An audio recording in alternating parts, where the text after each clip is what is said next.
Hello, everyone. I'm Jeremy Wei, Changxing Yuanding, the first Dharma heir of the late Master Guoru. I like to share my learning experience with the Master Guoru and his teaching about perpetuating the lineage teachings of the Chinese Zen Buddhism for another 500 years. Do not allow their extinction. On the morning of October 2nd, 2024, 11 a.m., I stood beside Shifu's sickbed and softly reported to him, Shifu, Jeremy has come to see you. Please forgive Linda, Shifu's second Dharma heir, for not being able to arrive on time. Please allow her to properly complete her studies. Shifu's eyes blinked, and loving tears welled in his eyes. My Dharma brother, Changpu, who hurried from the Tainan and stood nearby, I witnessed the scene. My Dharma sister, Su Xiang, a disciple who has followed the master for over 40 years, said that Shifu was waiting for his most beloved child to return and see him. As I bid farewell to Shifu, what surfaced in my mind was the mission he bestowed on me as the first Dharma heir, perpetuated the lineage of the teachings of Chinese Zen Buddhism for another 500 years. Do not allow their extinction. Shortly after, Shifu passed away at 1 p.m. October 2nd, 2024. Shifu has always presented a stern image, embodying a distinctive Zen style. However, the true Shifu taught according to each disciple's aptitude, providing the most appropriate guidance based on their innate wisdom and level of diligence. Throughout his life, Shifu never scolded me or Linda, nor did he ever hit us with his Zen stick. Recently, some have been discussing that Shifu's teaching methods in his later years have changed, shifting the focus from uncovering one's self-nature through the Zen practice to applying Buddhist teachings in daily life. Some even frequently ask Shifu how to apply Buddhist teachings in daily life. However, in the panel discussion in year 2023 with Master Guoru Gutierrez, one of the Master Zen Dharma heirs, Shifu clearly stated that, like his teacher, Master Zen Yan, his teaching methods has never changed. And he continued, what I teach here is how to attain enlightenment. Enlightenment, or the uncovering one's self-nature, is the core values of the Chinese Zen Buddhism. Based on the premise of uncovering one's self-nature, training and the meditation hall and the daily life are interconnected, not disconnected. Daily life serves as but the extension of the Zen hall's training. The Zen practice in daily life doesn't involve using Buddhist principle to alleviate the stress or the physical, mental discomfort. If it's merely for relaxation or stress relief, getting a spot or psychological recipe will be more effective. Shifu often said, it will be a great loss that you regard Buddhist teachings solely as the faith to soothe the mind, because all religions aim to comfort the mind, and without the core value of the uncovering one's self-nature, Chinese Zen Buddhism will have no reason to exist. However, how can we, living in this era, embody the value of Chinese Zen Buddhism? And the modernity of the Zen has always been the discussion topic between the Shifu, Linda, and me. We frequently engage in enthusiastic debates on how to use the internet, video conferencing, and AI to promote Zen teachings. For us, there's nothing new. Non-Zen Center, personally named by Shifu, has been utilizing the modern technologies for years without compromising the purpose of Zen practice to uncover one's self-nature. It's very likely that AI will eventually become the world's most eloquent Dharma teacher, adept to reciting scriptures and explaining teachings. In such a scenario, in what form would the Zen master appear, and then what is the value of person? These are the issues that the Shifu and Wei are concerned about, as well as the direction for promoting Zen teachings. Can we, living in this era, truly uncover our self-nature?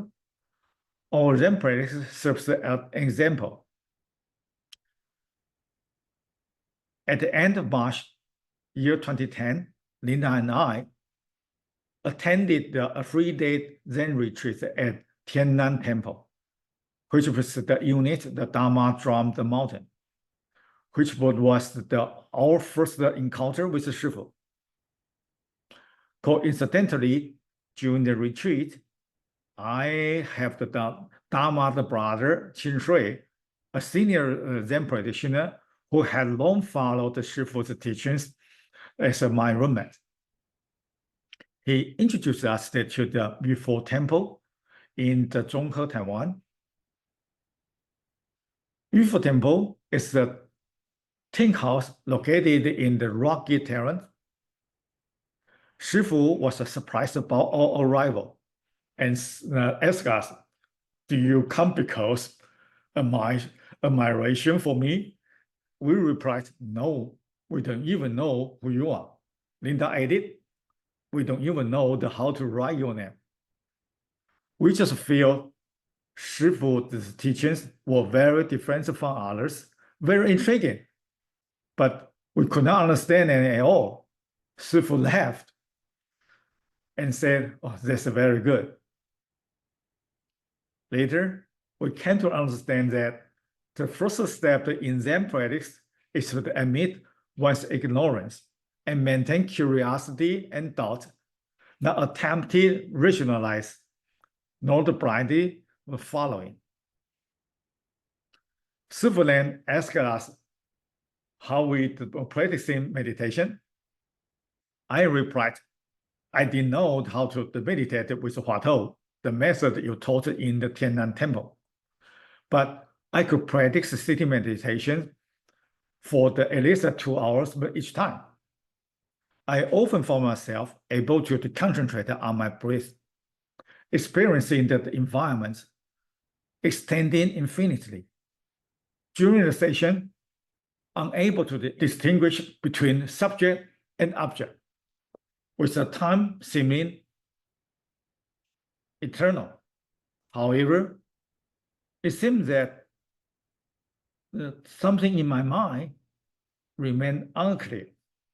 Shifu then told me not to practice sitting meditation anymore and encouraged me to focus on contemplating freedom and ease. At that time, I didn't understand the meaning of this phrase, so I practiced blindly. On the next 2 occasions, when I thought of Shifu's instructions, he said, "Oh, it's okay. Continue practicing, continue contemplating freedoms and ease." And one day, while driving on a highway in California, I felt my mind and the mountains reversed and earth merged into one. However, as the daylight gave way to the darkness, my moon also shifted from bright to dark. I was shocked. How can my mind at this moment be free and at ease? A few weeks later, I returned to the UFO temple, honestly reported to Shifu. Shifu said, "Oh, I used to think the stories about the sixth generation Zen Master Huinan in the Platform Sutra were fake. But seeing you, I realized those stories are real." This is because Shifu is well versed in the doctrines, had always believed that without the doctrinal background, it's very difficult to have the in-depth Zen practice experience. But I was like a blank sheet without background in doctrinal study. All I knew was the Heart Sutra. Like the Master Huinan works as the firewood seller, he could not understand what others that were talking about the classics. And Shifu encouraged me, "It's okay. Continue. The next night, I woke up from a dream and saw myself from the mirror. Suddenly, I realized everything I once knew was wrong. Everything I once believed was false. Overcome with emotion, I burst into tears. Instantly, feel as if my world has collapsed. Upon hearing this, Shifu said, "This is just the beginning of your Zen practice." Afterwards, I became even more diligent in my practice, maintaining a state of deep stillness for just a few weeks. Although my heart was filled with compassion and joy, an area remained unclear. When Shifu learned of this, he replied, "Let me think about it." In the afternoon, Shifu asked me, "What are the last few lines of the Heart Sutra?" As I recited Gade Gade Para Gade, Shifu asked me to stop. A few days later, early one morning, I went to visit Shifu. Without waiting for me to speak, Shifu happily said, I knew it as soon as you walk in." They said, "It is as it is. What you see is what you see." And Shifu closed the door and said, "Come again the night after tomorrow with Linda, and I will confer the Dharma transmission on you. You can transmit my teachings and accept your disciples." I asked Shifu, "Which lineage would you transmit?" Shifu replied, "Linji, Caodong, and in the future, you will be the Dharma drum lineage." I asked Shifu again, "What teaching will you transmit?" He answered, "The teaching of the lineage master of the Chinese Zen Buddhism." I asked once more time, "Who else will be able to transmit the teachings in the future?" Shifu replied, "Currently, only you and I.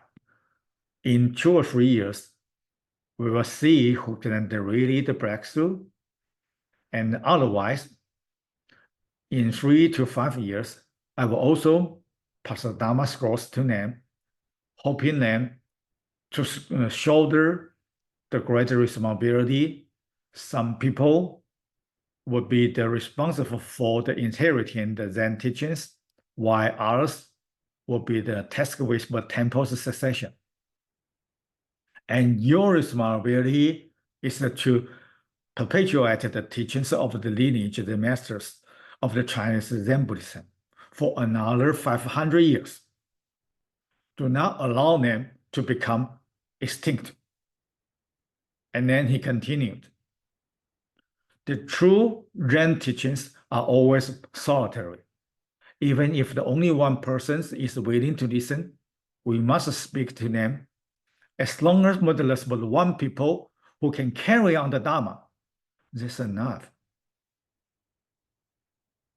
2 days later, on the evening, June 4th, year 2012, at the Yufo Temple, Shifu instructed everyone returning their rooms after leading me in the paying homage to the ancestor Chinese Zen masters. I performed 3 prostrations to Shifu, and Shifu formally conferred on me the title Dharma heir. The following year, year 2013, Linda had a great breakthrough from a deeper stillness, and Shifu very pleased, recognizing Linda as his second Dharma heir. And Shifu assigned Linda and me with a significant responsibility to transmit the Dharma together. The primary responsibility Shifu entrusted to Linda was bring the vibrant lineage of the teachings of the Chinese Zen Buddhism to every corner in the world. For many years, Linda has carried this responsibility on my behalf. Although both Linda and I hope and welcome more people to learn Zen meditation, we avoid the superficial and flash endeavors that merely cater to the public's preferences.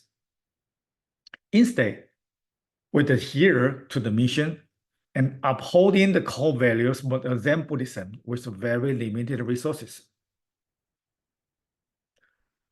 The primary mission of the 500-year great endeavor is to elucidate the value of the uncovering one's self-nature, and to demonstrate that uncovering one's self-nature is feasible, replicable, and verifiable. Only this way, we can persuade the public to restore their confidence in Zen practice. Once the confidence in the uncovering one's self-nature is lost, Chinese Zen Buddhism will cease to exist. The value of the uncovering one's self-nature lies in the ability to bring about a fundamental transformation in life. It grants us unparalleled confidence, strength, compassion, and wisdom, enabling us to undertake the tasks that no one else is willing to do, to mount the deepest sorrows in life, to rejoice in the greatest joys of life, and to continue moving forward. The fundamental transformation brought by uncovering one's self-nature doesn't involve reflecting on our experiences or changing our behaviors, but deeply challenging our original depleted perspectives. Humans interpreted ourselves and the world through an organized system of the language and meanings. This system forms one's more unique perspectives and can guide our daily behaviors. If we will merely attempt to change our thought or the behaviors through the understanding the doctrines, we remain operating with this systems. Only going beyond or breaking through the system we can create new perspectives.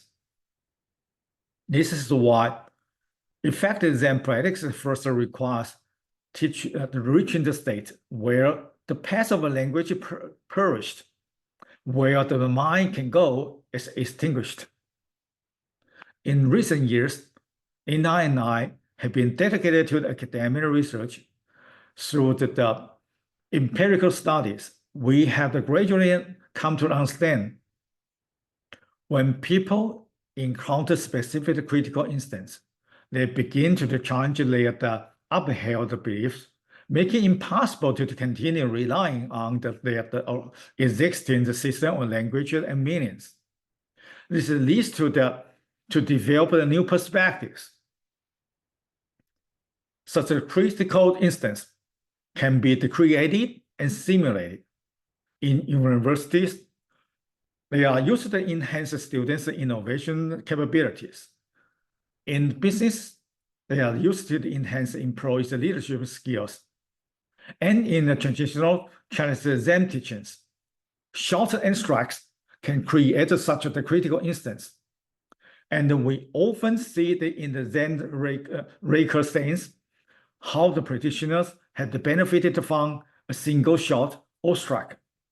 However, we also found that the effectiveness of the critical instance depends on some factors, such as one's prior knowledge, one's the firmness of the habit, and their absorptive capacity, whether they have the necessary skills.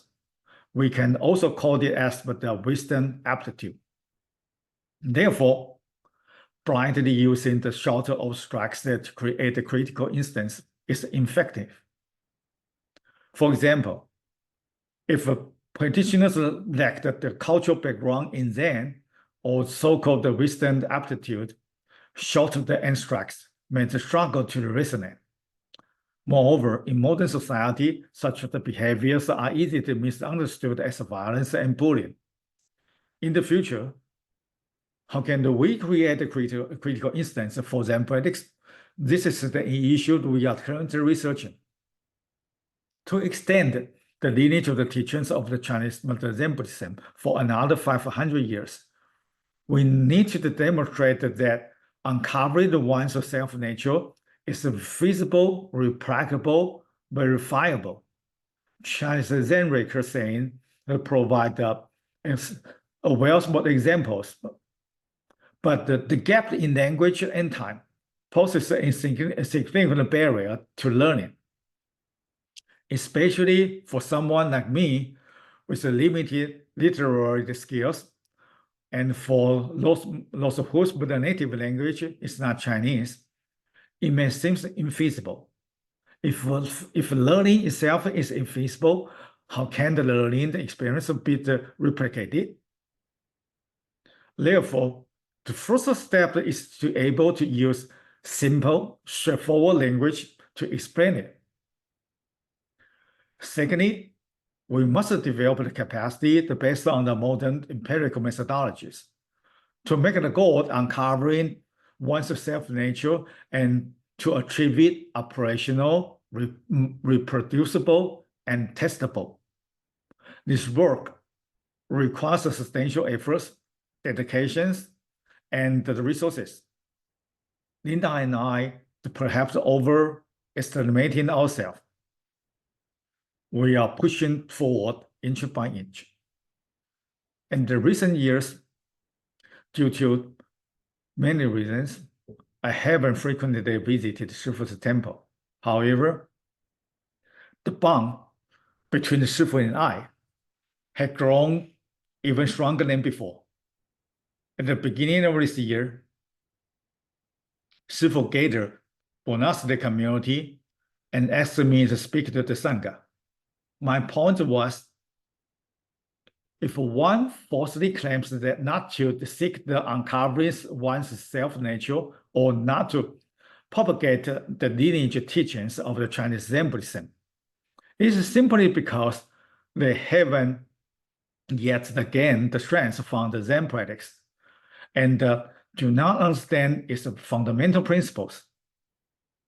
If one cannot convince themselves, they naturally cannot develop the confidence.